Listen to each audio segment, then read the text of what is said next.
Avez-vous déjà eu l'impression que plus personne n'ose dire la vérité sur les femmes, que chaque discours oscille entre une idolâtrie naïve et un ressentiment amer? Où sont passées la nuance, l'honnêteté, le discernement? Notre société a érigé une image presque sacrée de la femme pure, douce, moralement supérieure. Mais si cette vision n'était qu'une construction culturelle, une illusion rassurante soigneusement entretenue, et si l'un des penseurs les plus dérangeants de l'histoire avait déjà révélé cette illusion il y a plus d'un siècle, Friedrich Nietzsche n'a jamais fui ce que les autres évitaient. Il ne détestait pas les femmes, il refusait simplement de les idéaliser. Alors que les philosophes de son temps se contentaient de les ignorer ou de les placer sur un piédestal, Nietzsche allait au cœur du sujet. Il posait la question que personne n'osait formuler: que se cache-t-il sous la surface? Non pas ce que les hommes souhaitent que les femmes soient, mais ce qu'elles sont réellement sous les masques sociaux, sous les rôles imposés, sous l'image confectionnée pour satisfaire les attentes masculines et culturelles. Ce qu'il y a trouvé était dérangeant non parce que c'était insultant, mais parce qu'il y avait peut-être là une part de vérité que nous évitons encore aujourd'hui. Nietzsche pensait que la relation entre hommes et femmes ne repose ni sur l'égalité, ni sur l'amour idéalisé, mais sur trois forces fondamentales: l'instinct, le pouvoir et la survie. Et lorsque l'on observe notre monde moderne, il est troublant de constater à quel point son analyse semble aujourd'hui encore pertinente. Cela ne cherche pas à pointer du doigt, ni à flatter les hommes, ni à dénigrer les femmes. Il s'agit simplement de regarder en face une vérité plus profonde, les forces invisibles qui influencent l'attraction, l'attachement, la stratégie et la lutte silencieuse entre les sexes. Nietzsche ne proposait pas de solution confortable, il offrait quelque chose de bien plus précieux, la lucidité. Si vous en avez assez des illusions, si vous êtes prêt à dépasser les scénarios romantiques pour voir la réalité telle qu'elle est, sans filtre, alors restez. Car une fois que vous aurez compris comment Nietzsche percevait les femmes, vous ne regarderez plus jamais l'amour, le désir, ni le pouvoir de la même manière. Entrons dans cette vision. Nietzsche pensait que les hommes ne tombent pas amoureux des femmes, mais de l'image qu'ils projettent sur elles. Une fiction, un mirage sentimental qui les rassure, les inspire et leur donne l'illusion d'un sens. Il appelait cela l'idéalisation romantique, une forme de mensonge psychologique où la femme devient un symbole pureté, douceur, vertu, beauté salvatrice. Pour Nietzsche, ce n'est pas de l'amour, c'est de l'auto-illusion. La femme idéalisée n'est pas une personne, mais une projection masculine, un fantasme destiné à éviter la confrontation avec la véritable nature des femmes complexes, instinctives, stratégiques, multidimensionnelles. Incapables de supporter cette réalité, de nombreux hommes réduisent les femmes à des stéréotypes rassurants. Ainsi, ils leur retirent leur agentivité, leur profondeur, et les transforment en personnages secondaires dans leur propre roman affectif. Nietzsche trouvait cela lâche. Il pensait que les hommes créent ces illusions non par amour, mais par peur.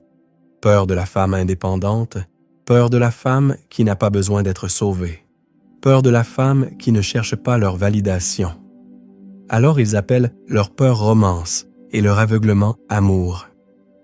Mais l'illusion ne dure jamais. Et lorsque l'idéal se fissure, lorsque la vraie femme apparaît, l'homme se sent souvent trahi, non pas parce qu'elle a changé, mais parce que le masque qu'il lui avait collé ne pouvait pas survivre à la réalité. Pour Nietzsche, un homme ne peut aimer une femme véritable qu'en renonçant à cette illusion, en la voyant comme elle est, ou comme il voudrait qu'elle soit. Nietzsche ne voyait pas les femmes comme faibles. Au contraire, pour lui, elles détiennent une forme de pouvoir que les hommes sous-estiment précisément parce qu'il n'est pas bruyant. Là où l'homme cherche à s'imposer par le statut, la domination ou la force, Nietzsche voyait chez les femmes un pouvoir plus subtil, plus stratégiquement intelligent, forgé par des siècles de contraintes. Privées de pouvoir officiel, de pouvoir militaire ou politique, les femmes ont développé un pouvoir indirect mais redoutablement efficace: le charme, l'intuition émotionnelle, la stratégie relationnelle. Tandis que les hommes construisaient des empires, les femmes façonnaient les hommes qui dirigeaient ces empires. Pour Nietzsche, les femmes possédaient une conscience aiguë du désir, de l'orgueil, de la psychologie humaine. Elles savaient influencer sans ordonner, diriger sans s'imposer, attirer sans demander. Ce n'était pas de la manipulation malveillante, c'était de l'adaptation, un instinct de survie élevé au rang d'art. Ce pouvoir, invisible mais omniprésent, pouvait orienter des décisions, créer des alliances, inspirer des sacrifices sans jamais hausser la voix. Nietzsche disait « Dans une relation, la personne la plus puissante n'est pas celle qui parle le plus fort, mais celle qui n'a pas besoin de parler. » Nietzsche pensait que les hommes sont obsédés par l'apparence sans comprendre sa nature. Les femmes, elles, comprennent instinctivement que l'apparence est un langage, un instrument, une force. Pour Nietzsche, la manière dont les femmes se présentent élégance, beauté, geste, subtilité n'était pas futilité, mais stratégie. Non pas mensonge, mais compréhension profonde d'une vérité sociale. Le monde accorde plus de poids à ce qu'il voit qu'à ce qui est. Lorsque la société juge les femmes principalement sur leur apparence, leur capacité à façonner cette apparence devient une forme de pouvoir. Un pouvoir que Nietzsche considérait non comme une faiblesse, mais comme une intelligence née de l'expérience. Il disait implicitement « Les hommes tombent amoureux non de la réalité, mais de l'image qu'ils espèrent. » Les femmes, ayant compris cela, façonnent les perceptions non par superficialité, mais par nécessité. Pour Nietzsche, l'amour n'était pas une harmonie, c'était une tension, un duel invisible entre deux instincts qui s'attirent pour des raisons différentes. Les hommes aiment à travers l'idéalisation. Les femmes aiment à travers la stratégie instinctive, parfois même la préservation. Ce n'est pas calculé, disait Nietzsche. C'est inscrit dans le tissu même de la psychologie humaine. La société, elle, recouvre ce duel de poésie, de fleurs, de promesses. Mais sous le vernis, Nietzsche voyait du besoin, de la volonté de puissance, de la dépendance et souvent de la lutte. Pour lui, toute relation est une négociation de pouvoir. Et les gens souffrent non de la dynamique, mais de leur refus de la voir. Nietzsche n'a jamais cru que la morale était neutre. Il pensait qu'elle sert toujours un intérêt, celui des forts ou celui des faibles. Lorsque la société louait la vertu féminine, il n'y voyait pas une vérité éternelle, mais une adaptation ingénieuse. Les femmes, disait-il, n'ont pas adhéré à la morale parce qu'elle était juste, mais parce qu'elle leur donnait un moyen de conserver une forme de pouvoir dans un monde où la force physique leur échappait, en valorisant la patience, la douceur, l'altruisme, le sacrifice. Elles rendaient leur qualité stratégiquement indispensable. Nietzsche ne voyait pas cela comme tromperie, mais comme une révolution silencieuse. Dans son époque, la femme était socialement confinée. Pourtant, Nietzsche voyait déjà à l'avenir l'arrivée de la femme indépendante. Il ne craignait pas la femme elle-même. Il craignait la réaction du monde face à elle. L'homme médiocre, habitué à la supériorité accordée par la société, serait déstabilisé, voire menacé par une femme qui n'a plus besoin de lui pour exister, pour vivre, pour prospérer. Nietzsche disait que lorsque les femmes cesseraient de dépendre des hommes, le monde ancien entrerait en crise. Pas la femme, le monde.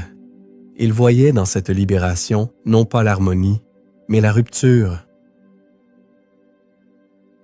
Pour Nietzsche, l'avenir des relations ne réside ni dans la domination, ni dans la manipulation, ni dans l'idéalisation. Il réside dans la lucidité. Lorsque l'homme cesse d'idéaliser, lorsque la femme cesse de jouer selon les attentes, lorsque chacun retire le masque, alors seulement peut naître une relation authentique. Non pas une fusion romantique, mais une rencontre consciente, mature, entre deux êtres pleinement lucides de leurs forces, de leurs ombres et de leurs stratégies. Nietzsche pensait que cette rencontre est rare mais possible. Elle exige de brûler les illusions, de renoncer aux rôles hérités, d'abandonner le ressentiment. C'est à ce prix qu'une relation nouvelle peut émerger, fondée non sur la domination, mais sur la création mutuelle, non sur la peur, mais sur la force partagée, non sur l'illusion, mais sur la vérité. Si quelque chose en toi s'est réveillé en écoutant ces mots, ne pars pas. Abonne-toi à Mots Spirituels, parce que ce que tu cherches est peut-être déjà en route vers toi. Et crois-moi, tu ne voudras pas manquer la suite.